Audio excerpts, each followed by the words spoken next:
And welcome to another edition of Welcome to My Basement. Hey, check this out. My sweater.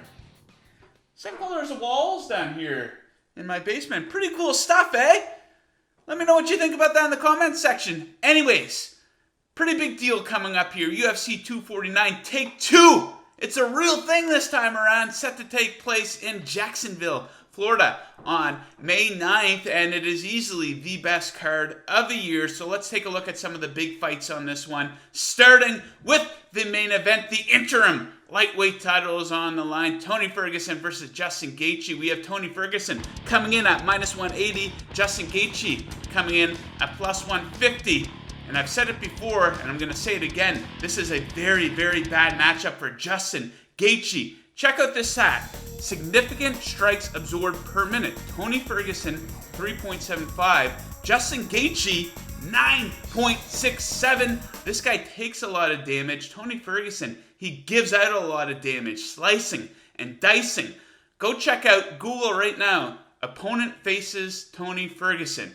Or Tony Ferguson opponent faces, whatever order you want to look it up in, and it's not pretty stuff. So Tony Ferguson, not necessarily a lot of power, but he inflicts a lot of damage. So I think this is a very bad matchup for Justin Gaethje. If you're looking to get some better value, maybe you can go with Tony Ferguson to win by TKO or KO, plus 225. That's a pretty good bet, I must say. So some people, you might be leaning Gaethje in this one simply because he is the underdog. But keep in mind, Gaethje in his career in the UFC, 4-2. But when the competition rises, you know, he hasn't been at his best. Eddie Alvarez, Dustin Poirier, they both finished him. So the two worst performances of his career were against, the two best guys he's fought. So yeah, I like Tony Ferguson in this one quite a bit. Then, fingers crossed, in the fall, he will go on and finally fight Khabib. I'm sure an earthquake or a tornado or something will happen, and that fight will get canceled for a millionth time. Anyhow, moving on, the co-main event. This is a very, very, very, very interesting co-main event with the bantamweight title on the line. Henry Cejudo, minus 240, versus Dominick Cruz, plus 190. And I gotta tell you, I think I like the underdog in this one. So let's get this out of the way right away. A lot of people will look at this one, ring rust, ring rust, ring rust. Dominick Cruz, he hasn't fought in 3.5 years. Dominick Cruz, he's one of these guys, he does not believe in ring rust. He's been on the record about this quite a bit. He thinks it's just a mental thing. And he's actually backed that up before. This guy has had a 3-year layoff before, from 2011 to 2014. He comes back, he beats his opponent in 1 minute and 1 second. So why do I like Cruz in this one? Well, first of all, we're seeing Cejudo, he's on a 5-fight win streak right now. He's really found his stride, but he's kind of getting more arrogant with each passing win, isn't he? He's also falling in love with his striking more and more with each passing win. Now he's going up against a guy with the most unique, the most unorthodox striking, maybe in UFC history.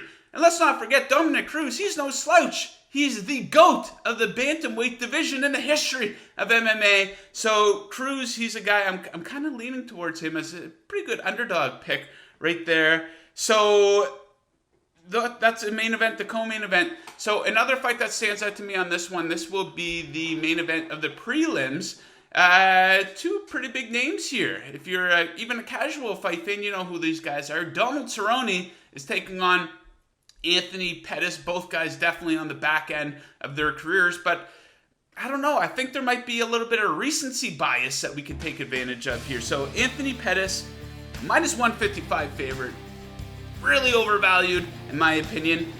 Donald Cowboy Cerrone, plus 125. Of course, Cerrone coming off that ugly loss versus Conor McGregor. He got the snot kicked out of him by Tony Ferguson before that, but Anthony Pettis, he's 4-8 in his last 12 fights. So, if anything, I think this should be a coin flip. The odds should be even. So, maybe a pretty good value spot there on Donald Cowboy Cerrone. But we're going to have a lot more content on this event coming up. There's not a whole lot of sports going on. Plus, this is a mega UFC card. So, make sure you check back with us next week where myself, Scotty, and Ian, the Odd Shark UFC boys, we're going to be breaking down, giving out our best bets for the event.